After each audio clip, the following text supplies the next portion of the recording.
Welcome to the BSU FFL and every other fantasy out there weekly fantasy show. I am Dr. H, your host, and joining us today and from here until further notice, I am joined by my co-host, Chris the Rex Ryan. Oh, well, thank you. Thank you very much. Dr. H, it's good to be here. I will be on the podcast until me and the good doctor, who's actually, he's not even really a doctor. I think we should get that out of the way first. Yes, he wears scrubs in the public places, and, he lets people believe that he's a doctor, which I don't think is a bad idea, but, it is true, correct? I cannot respond to that, but without a doubt, I have received some false discounts. He's a doctor of fantasy football. That is a fact. Well, on the other hand, though, the VP manager at the VP I stop by each day to work does ask me cat questions, and I don't fail to ever tell her that I am not actually a veterinarian. Hopefully she doesn't kill one of her cats. Moving on, though, our first part of the week, a segment I'd like to call Weekly Musings. Basically, just our assumptions, little things that stick out, tidbits, tidthats for the first week. Week 5. First up, Ernest Graham and Warrick Dunn versus the Denver Broncos. Denver, basically I'm going to say I like this matchup. Denver is currently giving up 132.8 yards a game and seriously exposed last week against a rejuvenated Larry Johnson. Although Graham is guaranteed a good chunk of fantasy points, Dunn has also been getting his fair share of carries. And I think he's got decent fantasy value this week, especially if you're starting somebody on bye. So you're starting both Graham and Dunn. I am not, but you would. No, I would not. Matthew Milton's an idiot. However, one or the other. Okay, let's put it this way. Ernest Graham, you start him. Without a doubt, you start him. No questions asked. You put him in your lineup. But Warrick Dunn is what I'm talking about. Let's say you're a guy with Jamal Lewis and give me another one. Who's on bye? McFadden. Okay, McFadden. You have McFadden and you have Ernest Graham. You have nobody. Yeah, okay. Yeah, if you've got nobody, sure, I got you. I'll tell you what, though. This bothers me about Ernest Graham. And, he has 3 carries this year where he's totaled 161 yards on 3 carries. Okay? He has 54 other carries on the season. He's totaled 173 yards on them. That's like 3.2 yards per carry that he's getting on all the rest of his carries besides 3. He has essentially used 3 long runs to make him valuable. I just don't look what he did against the Bears. He didn't break a long one. He ran for like 19 yards or something. But here's the thing. It is against the Broncos. So the possibilities of breaking a long run, as we saw with Larry last week, they're huge. So I'm not going to disagree with you there. And I think that Dunn, too, I think he's got some value because you always know that Dunn can break one. That's a very good point. And actually, I was unaware of the 3 carries totaling 160-plus yards. That's a very good point. But like we saw, like you said last week, Larry Johnson's 65-yard run, first quarter, 3 minutes into the game. And you know what? That honestly might even change my mind even more so for Warrick Dunn.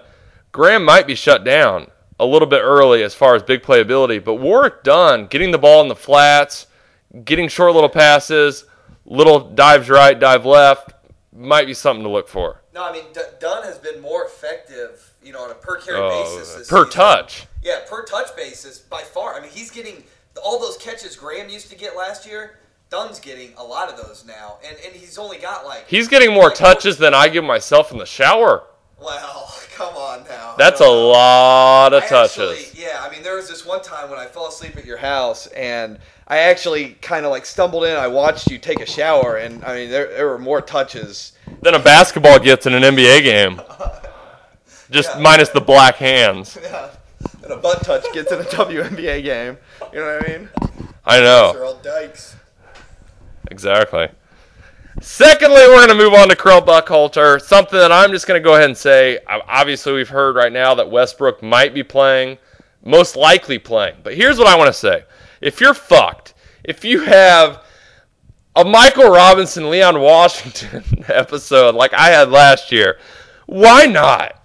You're going to be down big. You're going to need a miracle. Start Buckhalter.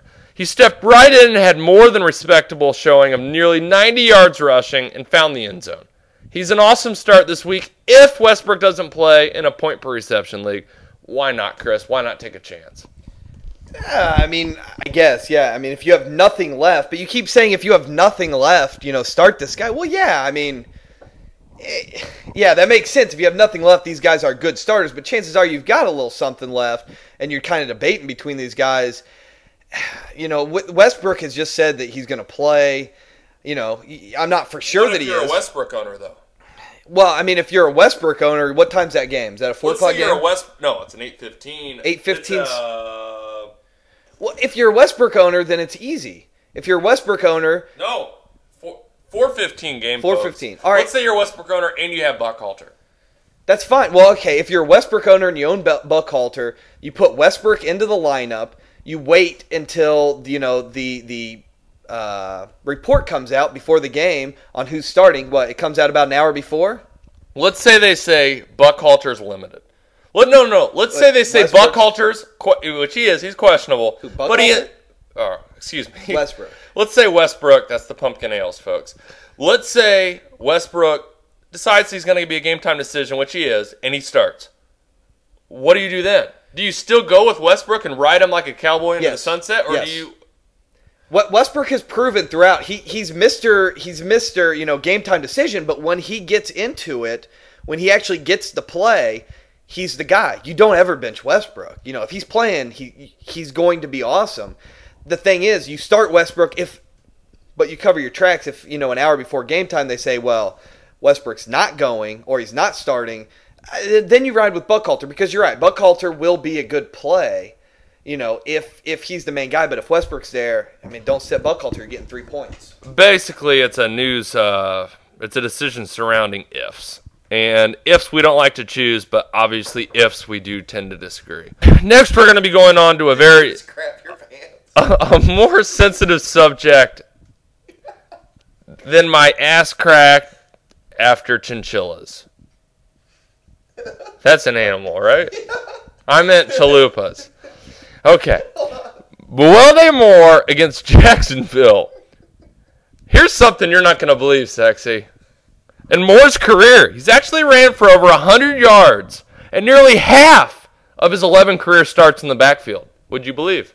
Half of the career starts that Buwelde Moore has stepped onto the backfield with 15 minutes left in the first quarter, he's gone for 100. I tell you what I don't believe is that you ate a chinchilla. That's what I don't believe. No, Buwelde Moore, hey, man, for one more week and until Willie Parker comes back, they don't have anybody else. And for those of you guys that went out there, and I know Dr. H may have been one of those fellas. Guilty. Yeah, he came out and he went ravishing through the free agent wire, picking up Najee Davenport. Every single league. Dr. H has got him. Now, I have something in common with the guy that dumps in a laundry basket. And they both have the nickname Poops. That's what it is. Mm-hmm. But, yeah, I mean, don't buy into that yet. I mean, he has some value. Possibly, if the Parker knee keeps flaring up, he'll get back into the action this week. He's playing special teams. That's it. Do not worry about him. Buwelde Moore, man, get him on your lineup and get him on your roster and get him in your lineup because he's going to catch a ton of passes. He's the only guy getting carries. Heck, the third stringer guy, this Kerry Davis fella that came in after Mendenhall, he's got a sprained ankle. He's not playing either. I mean, there is literally no one on that team that's playing running back other than Buwelde Moore.